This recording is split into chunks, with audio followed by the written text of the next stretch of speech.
এতদিন কাকদ্বীপে থাকা সত্ত্বেও সেদিন প্রথমবারের জন্য আমরা গেছিলাম রাফসে। নামটা একটু টাফ প্রোনাউন্স করার জন্য, কিন্তু এটা কোনো প্রমোশনাল ভিডিও নয়, জাস্ট ঘুরতে ঘুরতে বন্ধুরা মিলে গেছিলাম।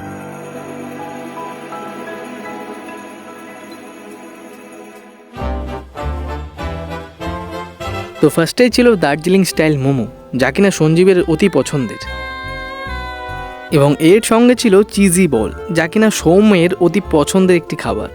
আর থার্ডে ছিল আমার পছন্দের খাবার chicken sausage pizza with extra cheese. ওরা তো ওদের স্টাইলে অরিগানো আর চিলি ফ্লেক্স ছড়িয়ে দিল। এরপরে আমাদের পালা হচ্ছে টেস্ট করা।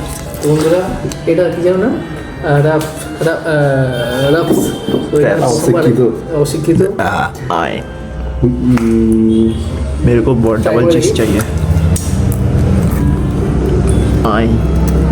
देखो सारा খাবারের স্বাদ ছিল ডিসেন্ট, কিন্তু প্রাইস আমার যেটা লাগলো ওভার প্রাইসড লাগলো। তো বাদ বাকি তোমাদের কি মতামত তা তোমরা কমেন্ট করে অবশ্যই জানিও। দেখা হবে নেক্সট ভিডিওতে।